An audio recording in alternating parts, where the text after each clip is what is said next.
Halo, gue Ratna SG dan selamat datang di podcast gue, podcastnya Ratna SG.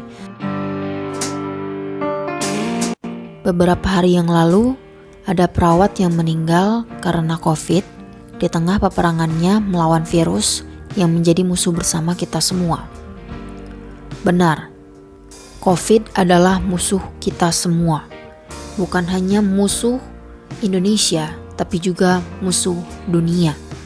Bukan hanya musuh tenaga kesehatan, tapi juga musuh umat manusia secara keseluruhan. Seperti yang kita tahu, COVID belum ada obatnya. Satu-satunya cara untuk menghilangkannya adalah dengan menjaga daya tahan tubuh agar bisa sembuh.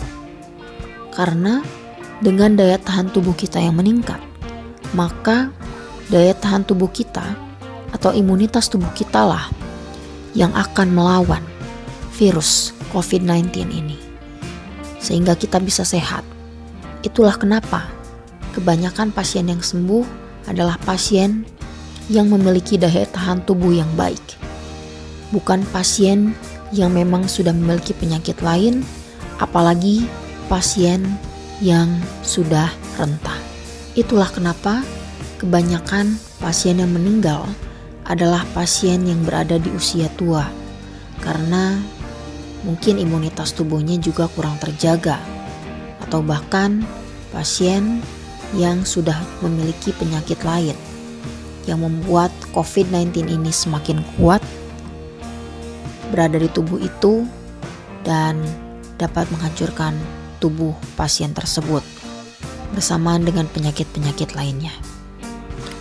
Kita sekarang sedang menunggu obat COVID-19 ditemukan, menunggu antivirus COVID-19 ditemukan atau vaksinnya ditemukan. Dan sambil menunggu, COVID-19 akan terus menyebar, menginfeksi lebih banyak orang lagi, mengambil lebih banyak korban lagi.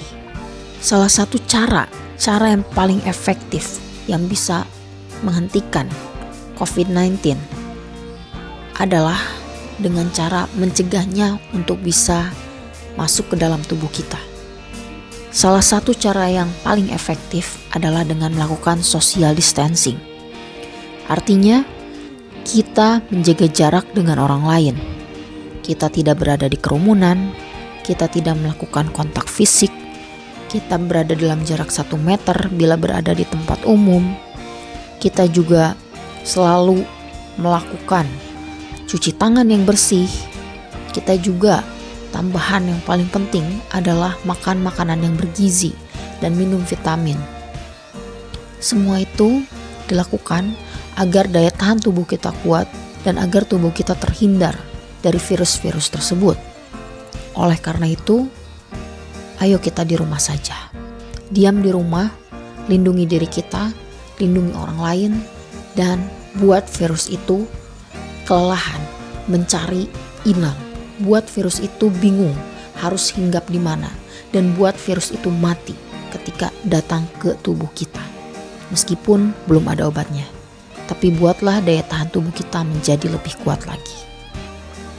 Tapi ada sekelompok manusia yang tidak bisa menjauhi atau menghindari virus itu sama sekali. Walaupun saya yakin mereka ingin menghindari virus tersebut. Mereka adalah tenaga kesehatan. Mereka adalah orang-orang yang berada di garda terdepan untuk menangani virus tersebut. Ibarat kata kita berada di sebuah peperangan, mereka adalah tentara-tentara yang harus selalu sigap dan harus selalu berada di medan perang. Walaupun nyawa taruhannya, walaupun kesehatan mereka taruhannya, walaupun taruhannya adalah mereka harus mempertaruhkan diri tidak bertemu dengan orang-orang yang terkasih, atau mereka harus mempertaruhkan diri agar mereka bisa tetap sehat dan nanti pada saat semua ini selesai bisa kembali bertemu dengan orang-orang yang mereka sayangi. Saya mendengar dari berbagai tenaga kesehatan yang ada di beberapa rumah sakit di Indonesia saat peperangan seperti ini kita tentu butuh armor, kita tentu butuh perlindungan diri.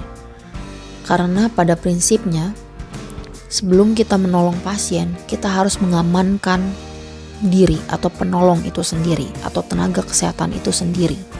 Karena kalau tenaga kesehatannya sakit, siapa lagi yang akan menolong atau mengobati atau merawat pasien? Oleh karena itu, tenaga kesehatan pun harus dalam keadaan sehat. Dan tenaga kesehatan pun harus dilindungi oleh armor atau pelindung diri yang tepat. Bukan hanya pelindung diri biasa-biasa saja, karena yang kita hadapi bukan hanya virus yang biasa, tapi virus yang mudah menular dengan cepat. Masalahnya di beberapa rumah sakit tersebut, alat-alat perang atau alat pelindung diri yang harus digunakan tenaga kesehatan dalam menghadapi COVID-19 ini terbatas. Masker sekarang sangat mahal. Tadinya satu pak yang terdiri dari 50 pieces itu harganya hanya 25 ribuan. Sekarang berubah menjadi 300 ribuan. Bahkan ada yang sampai 385 ribu.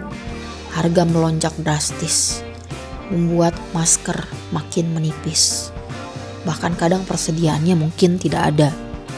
Dan rumah sakit harus terus menyediakan stok-stoknya kalau ingin melindungi tenaga kesehatannya. Padahal tenaga kesehatan ini adalah orang yang paling membutuhkan masker. Tapi justru masker-masker ini diborong habis oleh orang-orang yang ketakutan di luar sana. Orang sehat yang belum tentu membutuhkan masker-masker ini. Seperti itu. Jadi, terutama untuk para penimbun masker, tolong jangan ditimbun lagi maskernya. Dan untuk yang sehat, kalau bisa jangan dulu pakai masker. Boleh sih, itu adalah hak masing-masing. Kalau punya uang bisa beli. Tapi perhatikan pasar. Bagaimana pasar mengatur segalanya. Semakin tinggi permintaan, maka harga akan semakin tinggi. Apalagi kalau barangnya terbatas.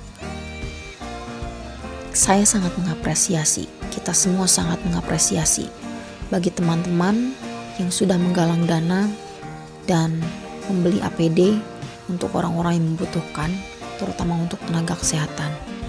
Kalian luar biasa, kalian bukan hanya omong kosong belaka, kalian melakukan suatu gerakan yang tidak semua orang bisa melakukannya.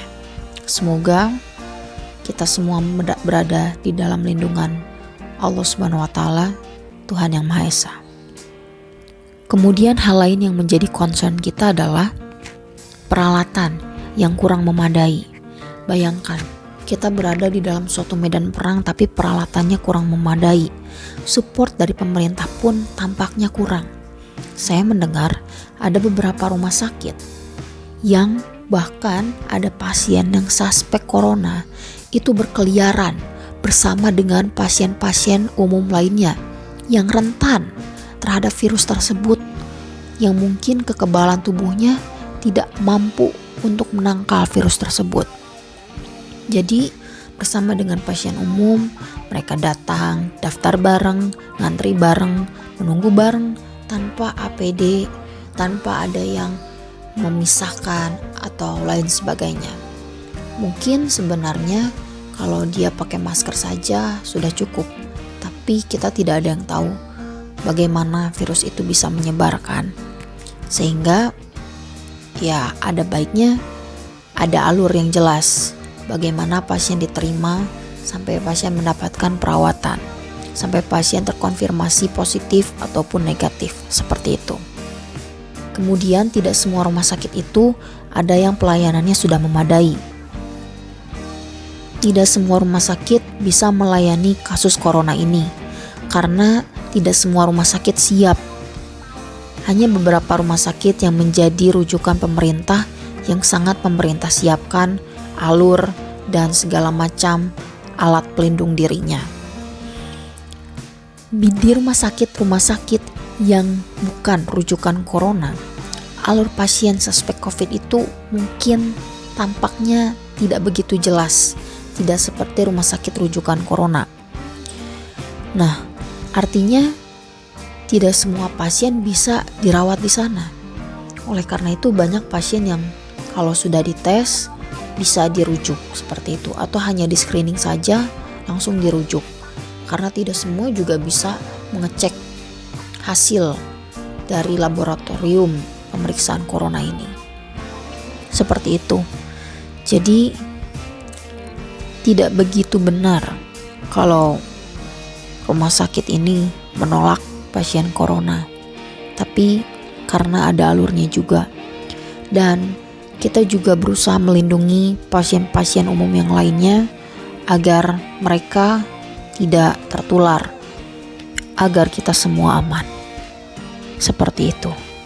Tapi tentu saja, seperti apapun keadaannya, sebagai tenaga kesehatan kita tidak bisa menolak pasien. Seperti pepatah mengatakan, pasien bisa memilih siapa dokternya atau tenaga kesehatannya, tapi tenaga kesehatan tidak bisa memilih pasien. Siapapun yang berobat harus diobati tanpa pandang bulu, tanpa pandang status sosial atau status apapun. Jadi siapapun yang berobat pasti harus dilayani, harus diberikan pelayanan yang tepat. The things are, satu, kita tidak kebal terhadap virus tersebut walaupun kita tenaga kesehatan. Yang kedua, kita juga belum punya obat dari COVID-19 ini.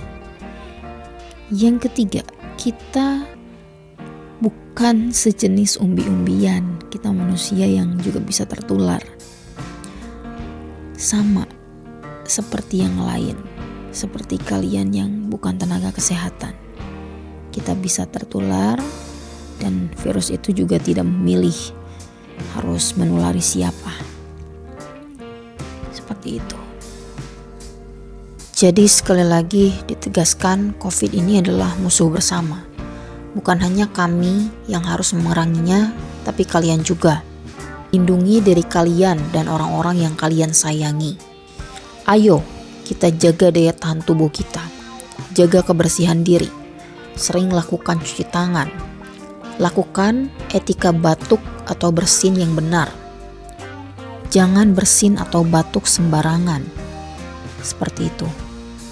Hindari perkumpulan atau keramaian, stay at home, jangan panik buying, jangan menimbun masker, dan yang tidak kalah penting adalah jaga jarak di keramaian, terutama minimal 1 meter. Lakukan self distancing. Lakukan semua itu sampai ilmuwan bisa menemukan obat atau vaksin untuk virus ini, dan hingga akhirnya kita bisa terbebas dari virus ini. Kita bisa bebas untuk berkeliaran lagi. Meskipun mungkin ada beberapa yang masih memiliki virus ini, tapi kita bisa lebih aman karena obat atau vaksinnya sudah ditemukan. Teman-teman, kita jaga jarak bersama untuk menghindari corona. Kita jaga jarak dengan teman kita, kerabat, dan orang yang kita cintai sekarang. Bukan karena benci, tapi karena benar-benar cinta. Karena kita tidak tahu apakah diri kita akan tertular, atau diri kita ternyata telah tertular atau belum. Karena kadang virus ini tidak menunjukkan tanda dan gejalanya. Jadi mungkin berperilaku seolah kita sudah tertular bisa menghindari orang lain dari tertularnya virus corona ini yang mungkin sudah bermukim di tubuh kita tanpa kita sadari. Lakukan hingga nanti semuanya usai dan kita bisa saling bertemu dan bercinta lagi. Please stay at home for us, and we will stay at war for you. Ayo cegah corona bersama. Ayo perangi wabah ini bersama. dan lakukan bersama hingga semua ini berakhir. Jangan lupa berdoa kepada Tuhan Yang Maha Esa agar kita selalu senantiasa dilindungi oleh-Nya. With love, Ratna SG, a nurse, not a room boy or not a room girl. Thank you. See you next time. Jangan lupa untuk selalu jaga diri. Terima kasih.